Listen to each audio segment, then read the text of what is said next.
Hello दोस्तों, आप सभी का स्वागत है आपके अपने YouTube चैनल अपना IAS में।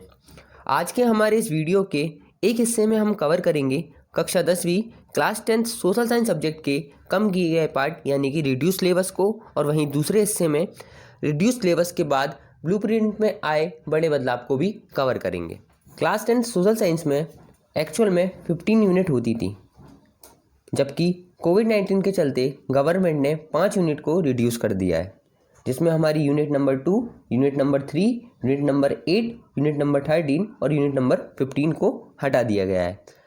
अब इसमें कौन कौन से चैप्टर आने वाले हैं वो हम डिटेल में देख लेते हैं। सबसे पहले हमारे ज्योग्राफिकल पार्ट में चैप्टर नंबर 3 यानी कि इंडस्ट्रीज एंड इंडिया और chapter number 4 transport communication and foreign trade को हटा दिया गया है। वहीं हिस्ट्री के पार्ट में चैप्टर नंबर 11 यानी कि important event of the post independent India, इसको भी हटा दिया गया है।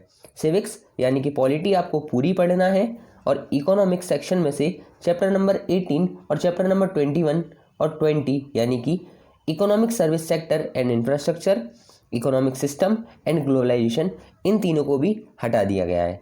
इन तीनों को हटाने का रीज़न है कि गवर्नमेंट के अनुसार स्टूडेंटों के लिए बहुत टफ लेवल का है, इसलिए इनको रिड्यूस कर दिया गया है। कोरोना के चलते बच्चे इसे अपने आप सेल्फ प्रिपेयर नहीं कर सकते हैं, इसलिए गवर्नमेंट ने उसको हटाने का निर्णय लिया है। सिलेबस को रिड्यूस करने के बाद ब्लूप्रिंट में भी बड़े बदलाव आए हैं, जिन पर हम नज़र डाल लेते हैं। सबसे पहले आपके ज्योग्राफी के पार्ट में यूनिट फर्स्ट यानी कि भारत के संसाधन 1 व भारत के संसाधन 2, इस इकाई में से कुल 10 अंक के प्रश्न आएंगे, जिसमें से 1 नंबर की आपकी OT यानी कि चूज द करेक्ट आएगा, एक 2 नंबर का प्रश्न, एक 3 नंबर का प्रश्न और एक 4 नंबर का प्रश्न। इस यानी कि कुल मिलाकर इसमें से 3 प्रश्न आएंगे और एक OT आएगी। अगली यूनिट यानी कि मानचित्र पाठन एवं अंकन, यानी कि आपकी चैप्टर की यूनिट नंबर 4 और कह सकते हैं चैप्टर नंबर 5। इस पार्ट में से आपको 5 नंबर का एक प्रश्न आएगा, जो कि सीधे सीधे आपको मैप रीडिंग के बेसिस पर होगा, यानी कि इसमें से कुल प्रश्न कितने आएंगे? 1। अगली इकाई यानी कि यूनिट 3 आपकी आपदा प्रबंधन यानी कि डिजास्टर मैनेजमेंट, इसमें से 10 नंबर के कुल प्रश्न आएंगे। अब इसमें कौन कौन से प्रश्न आएंगे, यानी कि एक आएगा एक वाक्य प्रश्न, एक आएगा सही जोड़ी और एक आएगा सत्य असत, यानी कि इसमें से कुल 3 OT आएंगी। एक 2 नंबर का प्रश्न आएगा और एक 5 नंबर का प्रश्न आएगा, यानी कि इसमें से कुल 2 प्रश्न आएंगे और 3 OT आएंगी।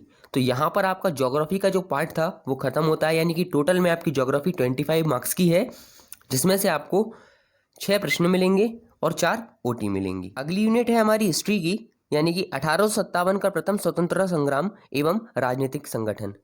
इस इकाई में से 12 नंबर के प्रश्न आएंगे, जिसमें से 1 नंबर का एक बहुविकल्पी आएगा, एक रिक्त स्थान आएगा, एक वाक्य आएगा, यानी कि कुल 3 OT आएंगी और एक 4 नंबर का प्रश्न और एक 5 नंबर का प्रश्न, यानी कि कुल मिलाकर इस पार्ट में से यानी कि इस इकाई में से आपको 2 प्रश्न आएंगे और 3 OT आएंगी।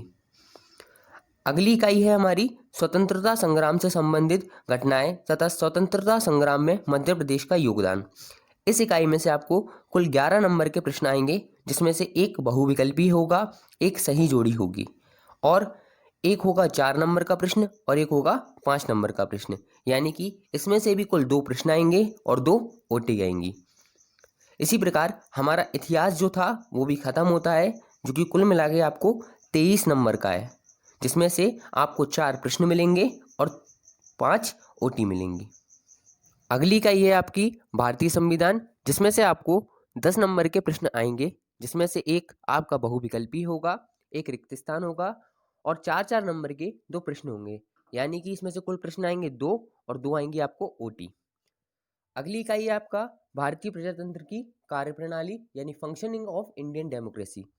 इसमें से आपको कुल 12 नंबर के प्रश्न आएंगे, जिसमें से एक सत्य सत्य होगा, यानी कि एक OT होगी, एक 2 नंबर का प्रश्न, एक 4 नंबर का प्रश्न और एक 5 नंबर का प्रश्न। पॉलिटी में से आपको सबसे इंपॉर्टेंट चैप्टर रहेगा, तो आपको इस पर ज़्यादा फोकस करना है, यानी कि इसमें से कुल प्रश्न आएंगे आपको 3 और एक आएगी आपको OT। अगला जो है आपकी इकाई यानी कि प्रजातंत्र के समक्ष चुनौतियाँ। इस इकाई में से आपको कुल 10 नंबर के प्रश्न आएंगे, जिसमें से आपको एक होगा बहुविकल्पीय, एक होगा एक वाक्य, एक होगा सही जोड़ी और एक होगा सत्य असत, यानी कि इस पार्ट में से आपको 4 ओटी आएंगी और 3-3 नंबर के 2 प्रश्न आएंगे। यानी कुल मिलाकर ये पार्ट कितने नंबर का होता है आपके लिए? 10 नंबर का। तो इसमें से कुल प्रश्न आएंगे 2 और 4 आएंगे आपको ओटी। यानी कि हमारी पॉलिटी में से कुल आपको 32 नंबर के प्रश्न आएंगे, जिसमें से आपके 7 नंबर की ओटी आएगी और बाकी के आपके 25 नंबर के प्रश्न आएंगे। अगली इकाई यानी कि हमारी अर्थशास्त्र यानी इकोनॉमिक्स से है, जिसमें पहली इकाई है आपकी आर्थिक विकास और नियोजन, जिसमें से आपको 10 नंबर के प्रश्न आएंगे, जिसमें से 2 रिक्त स्थान होंगे, एक वाक्य होगा, एक सही जोड़ी होगी और एक सत्य असत्य होगा। यानी कि कुल मिला के आपको 5 नंबर की ओटी आएगी और एक 2 नंबर का प्रश्न और एक 3 नंबर का प्रश्न, यानी 2 प्रश्न आएंगे और 5 ओटी आएंगी। अगली है आपकी उपभोक्ता जागरूकता, जिसमें से भी आपको 10 नंबर का आएगा, जिसमें एक आपको आएगा रिक्त स्थान, एक आएगा आपको वाक्य, एक आएगा सही जोड़ी और एक आएगा सत्य असत्य, और एक 2 नंबर का प्रश्न और एक 4 नंबर का प्रश्न। यानी कि कुल मिला के इसमें से भी आपको 2 प्रश्न आएंगे और 4 ओटी आएंगी। तो कुल मिलाकर हमारे जो प्रश्न हैं वो बनेंगे 21 और 25 नंबर की आपको अलग से ओटी बनेगी। तो इस प्रकार आपकी जो सबसे इम्पोर्टेंट पार्ट रहेगा इस साल पूरी के पूरी सामाजिक विज्ञान में वो रहेगा पॉलिटी, जो कि आपकी 32 नंबर की है। उसके बाद आपकी ज्योग्राफी, जो कि आपकी 25 नंबर की है। उसके बाद आपका इतिहास, जो कि आपका 23 नंबर का है।